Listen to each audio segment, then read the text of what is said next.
৮৮,০০০ ব্রাহ্মণ ভোজনের ফল লাভ করতে চান, তাহলে সামনেই রয়েছে আমাদের সর্বশ্রেষ্ঠ ব্রত যোগিনী একাদশী ব্রত।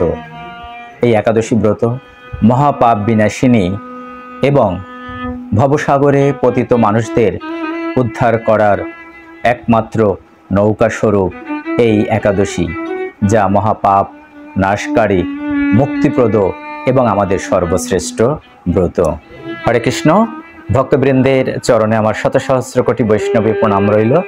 বাঞ্ছা কল্প তরুভ্যশ্চ কৃপা সিন্ধুভ্যেব চ পতিতানাং পাবনেভ্যো বৈষ্ণবেভ্যো নমো নমঃ। ওম নমো ভগবতে বাসুদেবায়। ওম নমো ভগবতে বাসুদেবায়। ওম নমো ভগবতে বাসুদেবায়। আমাদের সর্বশ্রেষ্ঠ ব্রত হলো একাদশী ব্রত। সামনে রয়েছে আমাদের একাদশী ব্রত, তা হলো যোগিনী একাদশী ব্রত। এই একাদশী ব্রত কত তারিখ অনুষ্ঠিত হবে? এই একাদশী ব্রত ২রা জুলাই রোজ মঙ্গলবার অনুষ্ঠিত হবে এবং এর পারণ হচ্ছে বাংলাদেশে বুধবার সকাল ৫টা ১৫ থেকে সকাল ৭টা ৪২ পর্যন্ত এবং পশ্চিমবঙ্গে এর পারণ হচ্ছে সকাল ৪টা ৫৭ থেকে সকাল ৭টা ১৩ পর্যন্ত। আমাদের পারণের সময় কিন্তু খুবই অল্প সময়, তাই ভক্তবৃন্দ অবশ্যই পারণে পঞ্চশস্য ভগবানকে নিবেদন করে তা মহাপ্রসাদ রূপে আপনি গ্রহণ করবেন, অন্যথায় আপনি একাদশীর ফল লাভ করতে পারবেন না। প্রথমেই আসি যে কিভাবে আমরা এই একাদশী ব্রত পালন করব। অর্থাৎ যারা আমিষাহারী তারা একাদশীর পূর্বের দিন অর্থাৎ সোমবার ১লা জুলাই আপনারা নিরামিষ গ্রহণ করবেন এবং একাদশীর আগের দিন অর্থাৎ সোমবার দিন রাত্রিবেলায় আপনি একাদশীর সংকল্প করবেন। একাদশীর সংকল্প করবার জন্য সংকল্প মন্ত্র রয়েছে, অথবা সেই মন্ত্র যদি আপনি নাও জানেন, ভগবানের সামনে আপনি জল স্পর্শ করে আপনি সংকল্প করবেন বা হরিনাম করবেন এবং আপনি যে একাদশী ব্রত পালন করতে চান সেজন্য ভগবানের কাছে কৃপা আশীর্বাদ প্রার্থনা করবেন। তো একাদশীর সংকল্প মন্ত্র হলো কি?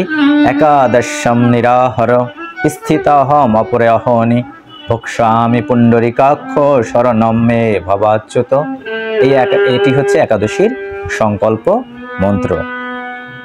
অর্থাৎ আমি যেন এই একাদশী ঠিকভাবে পালন করতে পারি, হে শ্রীহরি আপনি আমাকে সেই আশীর্বাদ প্রদান করুন। একাদশীর দিন আপনি খুব ভোরবেলা উঠে স্নানাদি সেরে ভগবান শ্রীহরিকে আপনি প্রণাম নিবেদন করবেন, পূজা অর্চনা করবেন এবং একাদশীর মূল কথা হচ্ছে যে আমার একাদশ ইন্দ্রিয়ের সাহায্যে ভগবানের সেবা করা, অর্থাৎ হরির নিকটে বাস করা। উপবাস মানে কি? উপ মানে নিকট, বাস মানে বাস করা, অর্থাৎ শ্রীকৃষ্ণের নিকটে আমরা বাস করব, অর্থাৎ বেশি করে হরিনাম করব, গীতা ভাগবতম পাঠ করব, একাদশীর আমরা মাহাত্ম্য শ্রবণ করব। এভাবে আমরা সারাটা দিন কাটাবো এবং একাদশীর দিন আমরা উপবাস থাকার চেষ্টা করব, অর্থাৎ আমরা নির্জলা থাকার চেষ্টা করব। তা যদি সম্ভব না হয় তাহলে সজলা থাকবো, অর্থাৎ জল দুধ পান করে আমরা একাদশী থাকবো। তাও সম্ভব না হলে আমরা অনুকল্প প্রসাদ পেয়ে এই একাদশী ব্রত পালন করব এবং পরের দিন ওই নির্দিষ্ট সময়ের মধ্যে আমরা পালন করব। ভগবান শ্রীহরিকে পঞ্চশস্য নিবেদন করে তা আমরা মহাপ্রসাদ রূপে গ্রহণ করব এবং একাদশীরও পালন মন্ত্র রয়েছে, তা হচ্ছে একাদশম নিরাহার ব্রতেনান কেশব প্রসীদ সুমুখ নাথ জ্ঞান দৃষ্টিপ্রদ ভব। এবার আসছি একাদশী মাহাত্ম্য সম্পর্কে। একাদশীর এই মাহাত্ম্য বর্ণনা করা হয়েছে ব্রহ্মবৈবর্ত পুরাণে। আষাঢ় মাসের কৃষ্ণপক্ষের একাদশী ব্রত মাহাত্ম্য যুধিষ্ঠির শ্রীকৃষ্ণ সংবাদ রূপে বর্ণিত হয়েছে। যথারীতি যুধিষ্ঠির বললেন ভগবান শ্রীকৃষ্ণকে, হে বাসুদেব, আষাঢ় মাসের কৃষ্ণপক্ষে একাদশীর মাহাত্ম্য কৃপাপূর্বক আমাকে বলুন। পরমেশ্বর ভগবান শ্রীকৃষ্ণ বললেন, সকল পাপ বিনাশিনী ও মুক্তিপ্রদ এই উত্তম ব্রতের কথা বলছি, আপনি শ্রবণ করুন। আষাঢ় মাসের কৃষ্ণপক্ষে একাদশী যোগিনী নামে খ্যাত। এটি হচ্ছে মহাপাপ নাশকারী পথ। এই তিথি ভবসাগরে পতিত মানুষের উদ্ধার লাভের একমাত্র নৌকা স্বরূপ।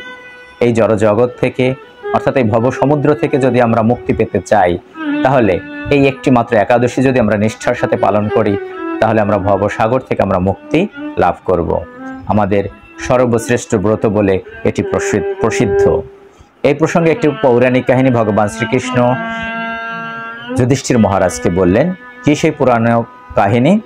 অলকানগরে শিব ভক্ত পরায়ণ কুবের নামে এক রাজা ছিলেন। তিনি প্রত্যহ শিব পূজা করতেন। তার হেমমালী নামে একজন মালী ছিল। প্রতিদিন শিব পূজার জন্য মানস সরোবর থেকে হেমমালী কুবেরকে ফুল সংগ্রহ করে দিত। একদিনের কথা, সেদিন হেমমালী সে ফুল দিতে ভুলে গিয়েছে। তার ছিল অপরূপা এক সুন্দরী পত্নী, তার নাম ছিল বিশালাক্ষী। সে বিশালাক্ষীর সাথে কামাসক্ত হয়ে পড়ল, কারণ বিশালাক্ষী ছিল অত্যন্ত সুন্দর এবং রূপবতী। তাই সে কুবেরকে ফুল দিতে ভুলে গেল। এদিকে রাজা কুবের অত্যন্ত ক্রোধান্বিত হয়ে গেল। সে লোক পাঠালো যে তার মালী এখনো ফুল নিয়ে আসছে না কেন। সে লোক এসে দেখলো কুবের তার পত্নীর সাথে আনন্দে মত্ত রয়েছে। তা রাজাকে গিয়ে বলল। তখন রাজা লোক পাঠালো তাকে নিয়ে আসবার জন্য। তখন হেমমালী বুঝতে পারলো যে রাজা ক্রোধান্বিত হয়েছে, তাই সে স্নানাদি না করেই রাজার কাছে উপস্থিত হলো। রাজা অত্যন্ত ক্রোধান্বিত হলো হেমমালীর উপর। সে হেমমালীকে অভিশাপ দিল। কি অভিশাপ দিল? সে বলল যে সে তো কুষ্ঠ। কি অভিশাপ দিল? রে পাপিষ্ঠ দুরাচার, তুই দেবপূজার পুষ্প আনতে অবজ্ঞা করেছিস, তাই আমি তোমাকে অভিশাপ দিচ্ছি। তুই শ্বেত কুষ্ঠগ্রস্ত হয়ে যা এবং তোর প্রিয়তমা ভার্যার সাথে তোর চির বিয়োগ সংঘটিত হোক। রে নীচ, তুই এখন এই স্থান থেকে ভ্রষ্ট হয়ে অধোগতি লাভ কর। এভাবে কুবের হেমমালীকে অভিশাপ প্রদান করলো। কুবেরের এই অভিশাপে হেমমালী পত্নীর সাথে স্বর্গভ্রষ্ট হয়ে দীর্ঘদিন যাবৎ কুষ্ঠরোগ ভোগ করতে লাগলো। রোগের যন্ত্রণায় দিন অথবা রাত্রে কখনো সে সুখ পেত না। এভাবে শীত গ্রীষ্মে প্রচণ্ড বেদনায় বহু কষ্টে সে জীবন যাপন করতে লাগলো। কিন্তু দীর্ঘদিন মহাদেবের অর্চনের ফুল সংগ্রহের সুকৃতি ফলে সে শাপগ্রস্ত হয়ে বৈষ্ণব শ্রেষ্ঠ শিবের বিস্মরণ কখনো হয়নি। অর্থাৎ সবসময় সে শিবের কথা সে মনে করেছে, কারণ বৈষ্ণবানাম যথা শম্ভু। একদিন হেমমালী ভ্রমণ করতে করতে হিমালয়ে শ্রী মার্কেন্ডীয় ঋষির আশ্রমে উপস্থিত হলো।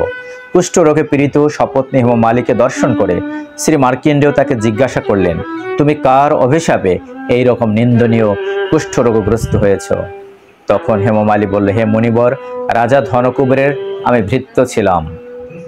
অর্থাৎ সে বিস্তারিত সমস্ত কাহিনী বলল এবং হেমমালী সেই মুনির কাছে এর বিধান চেয়েছে কি করে সে কুষ্ঠ রোগ থেকে মুক্তি পেতে পারে।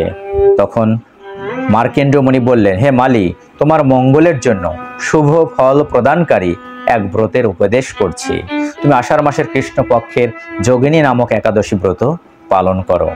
এই ব্রতের পুণ্য প্রভাবে তুমি অবশ্যই কুষ্ঠব্যাধি থেকে মুক্তি পাবে।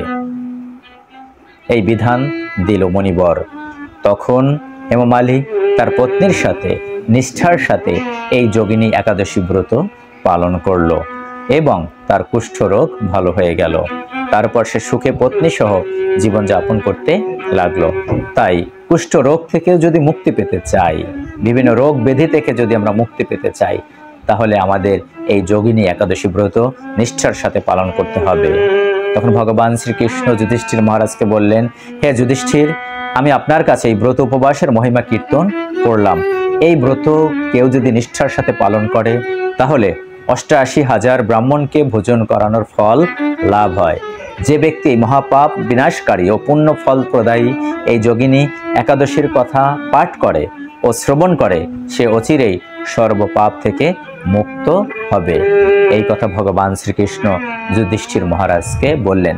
তাই আমরা যদি আমাদের সমস্ত পাপ বিনাশ করতে চাই, আমরা যদি বিভিন্ন রোগ ব্যাধি থেকে মুক্তি পেতে চাই, তাহলে অবশ্যই আমরা এই একাদশী ব্রত নিষ্ঠার সাথে পালন করব। তাই আমি আবার বলছি যে এই একাদশী ব্রত অনুষ্ঠিত হবে জুলাইয়ের ২ তারিখ মঙ্গলবার এবং পারণের সময় বুধবার বাংলাদেশে সকাল ৫টা ১৫ মিনিট থেকে সকাল ৭টা ৪২ মিনিট পর্যন্ত, এবং পশ্চিমবঙ্গে পারণের সময় বুধবার সকাল ৪টা ৫৭ মিনিট থেকে সকাল 7টা 13 মিনিট পর্যন্ত। এই সময়ের মধ্যে আমরা পঞ্চশস্য ভগবানকে নিবেদন করে সেই পঞ্চশস্য অর্পিত মহাপ্রসাদ আমরা পাব। হরে কৃষ্ণ। সকলের মঙ্গল হোক, সকলের ভগবত ভক্তকে প্রার্থনা করি এবং আমরা যেন নিষ্ঠার সাথে এই একাদশী ব্রত পালন করতে পারি সেই প্রার্থনাই করি ভগবান শ্রীহরির কাছে। হরে কৃষ্ণ। Hare Krishna, subscribe.